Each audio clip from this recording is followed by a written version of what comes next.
Hal-hazırda oxuduğum kitabda çox gözəl bir hissəyə rast gəldim və ürəyimdən keçirdim ki, kəş ki, hal-hazırda dövlət məktəbində işləsəydim və valideyn iclaslarında bu oxuduğum hissəni və başqa hissələri valideynlərlə müzakirə edə bilsəydim.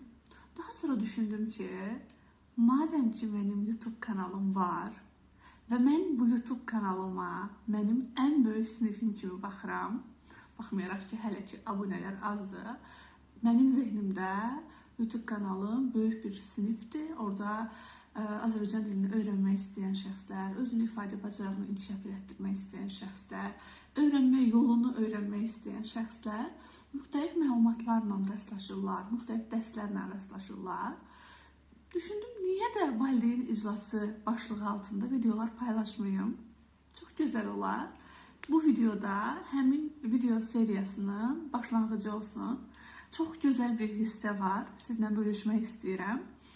Fatihin ailəsindən danışılır. Fatihin ailəsi digər bütün valideynlər kimi öz övladları üçün əlindən gələnin ən gözəlini eləyir. Bütün günü işləyirlər. İstəyirlər ki, övladları üçün çox gözəl gələcək formalaşdırsınlar. Lakin bir məsələni unudurlar ki, övladlarının ən gözəl illəri, uşaqlıq dövrü, yeniyetməlik dövrü uşaqlarından uzaqda olarkən keçib gedir. Yəni, valideynlər gələcəyi düşünüb çox böyük addımlar atırlar, lakin uşaqlıq və yeniyetməlik dövrü əldən gedir. Həmin məsələni kitabda müzakirə eləyir və belə bir cümlə yazır. Deyir ki, əksər ana-atalar eynən Fatihin ailəsi kimi hər şeyi uşaqları üçün eləyirlər.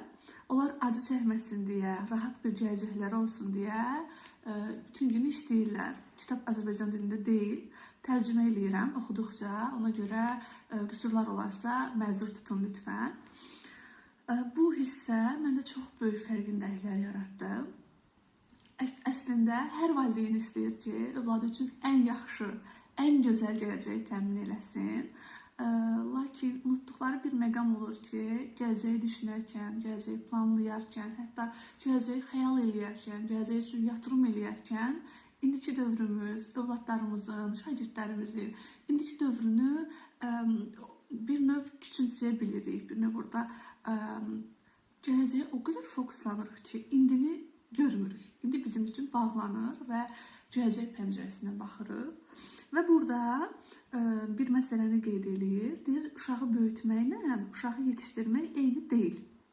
Amma insan eyni zənn eləyər. Deyir, məsələ, bəzi hissələri ötürəm, önəmli məqamları qeyd edirəm. Deyir, məsələ imkanları artırmaq deyil, məsələ uşağın kamilləşməsini təmin etməkdir. Biz imkanları artırmaq istəyirik, uşaqlarımız üçün ən yaxşı əşyaları alaq, ən yaxşı vasitələrdən istifadə eləyək, uşaqlarımız üçün marka paltarlar alaq, ən gözəl alətləri alaq. Lakin deyir, məsələ uşağın kamilləşməsini təmin etməkdir. Deyir, onu kamilləşdirən, türklərin olğunlaşdırmaq dediyi məsələ, deyir, onu kamilləşdirən şey problemlər qarşısında çözüm yarada bilməkdir. Daha doğrusu, çözüm yarada bilməsini təmin etməkdir. Biz bütün problemləri özümüz həll eləməyə çalışırıq. İstəyirik ki, hər şeyin belə ən yaxşı versiyasını onlara təqdim eləyək. Lakin burada xeyir verməyə əvəzinə zərər veririk. Uşağın eləməli olduğu şeyi valideynlər və müəllimlər olaraq təqdim edir bəzən. Halbuki, uşağın özü düşünməyə lazımdır, uşağın özü problemi həll etməyi bilməlidir. Daha sonra deyir, ayaqqabısını anası bağlayan, dərslərini oxumadığı üçün özəl müəllimlər tutan, hər problemi başqası tərəfindən çözülən bir uşaq necə kamilləşə bilər ki? Deyir, kamilləşməsi bir yana, hətta gücsüzləşə bilir. Heç kim, heç bir valideyn bilərək uşağına zərər vermək istəməz. Deyir, insan problemin nə olduğunu anlamadığı üçün səhv eləyər.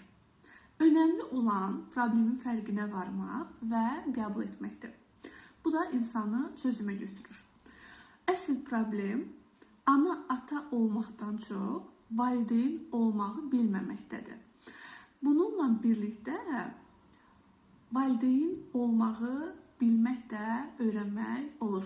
Tərcümə elədiyim üçün cümlə çox qarışıq oldu, üzrlü sayın. Deyir, yəni valideyn olmağı da öyrənmək mümkündür. Burada da valideyn olmağı izah eləyir. Əlbəttə bilirəm ki, bu mənim həddimə deyil kiməsə valideyn olmağı öyrətmək. Hər valideyn öz uşağı üçün ən ideal valideyndir, buna inanıram. Hər uşaq özünə uyğun olan, özünə belə deyim, öz ruhunun ehtiyacı olan valideynə sahibdir. Buna da əminəm daxilimdə. Sadəcə məndə çox fərqindəlik yaratdığı üçün bölüşmək istəyirəm. Deyir ki, valideyn kömək eləyən və bələdçilik eləyən deməkdir. Uşağın zərərdən uzaqlaşması və faydaya yaxınlaşması üçün vəsilə olandır. Baxın, orada hər şeyi uşağın yerinə eləyən demir. Deyir, bələdçilik eləyən və deyir, onu zərərdən uzaqlaşdıran, eyni zamanda da faydaya yaxınlaşdıran insan deməkdir. Valideyn olmaq. Deyir, başqası adına qərar verən deyil, məsuliyyət aldığı insanı doğruya yaxınlaşması üçün əlini tutan deməkdir. Baxın, uşağın məsuliyyətini üzərinə almır. O məsuliyyəti uşağa verir və bu yolda da onun əlindən tutur. Daha sonra deyir, yıxılmaması üçün lazım olan bütün üsulları, bütün metodları öyrədən, yıxılanda da dura bilməsi üçün dəstək olan deməkdir. Yıxılmaması üçün bütün metodları öyrədir, yıxılanda isə dəstək olur, qaldırır. Daha doğrusu qaldırmır. Qalxmasına dəstək olur. Önəmli məqamda. Ehtiyacı olanın yanında olub, ona istədiyini deyil, ehtiyac duyduğunu verəndir. İnsan özü üçün doğru olduğunu düşündüyü şeylərin hər kəs üçün doğru olduğunu zənn eləyir. Buna görə də, bax, burada çox gözəl bir metafor istifadə edir. Buna görə də yol polisi kimi çevrəsində olanların həyatlarının hər sahəsinə müdaxilə eləyir. İnsan uşağını heç tanımadan, özəlliklərini bilmədən sadəcə öz istəklərini və gerçəkləşdirə bilmədiyi arzularını ona yükləməməlidir. Sırf buna görə sevdiklərinin məsuliyyət alma və bu bacarığın adını Azərbaycan dilinə çevirmək istəyirəm. Yetkinlik becerisi, cavabdehlik bacarığı ola bilər, məsuliyyət götürmək ola bilər. Deyir, bir dəqiqə, onu bilsəydim. Deyir, başqalarına müdaxilə eləmək, başqalarının yerinə məsuliyyət götürmək, onları daha da məsuliyyətsiz bir insana çevirdiyini bilsəydi, heç vaxt yol polisi rolunu üzərinə almazdı. Valideyn olmaq uşaqları həyatın rifahına, firavanlığına deyil, həyatın tamamına, hər sahəsinə ortaq etməkdir. Çox gözəl hissə idi. Bunu paylaşmaya bilməzdim. Video keyfiyyətsiz olub bəlkə də, sadəcə telefonu götürdüm. Oxuyanda düşündüm, bunu paylaşmaq lazımdır və elə necə varsa anında paylaşmaq istədim.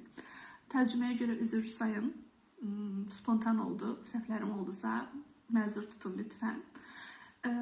Əgər bu seriyanı bəyənsəniz, bu kitabı oxuduğum müddətcə bu kitabdan iqtibasları sizlərlə paylaşmaq istəyərəm. Belə.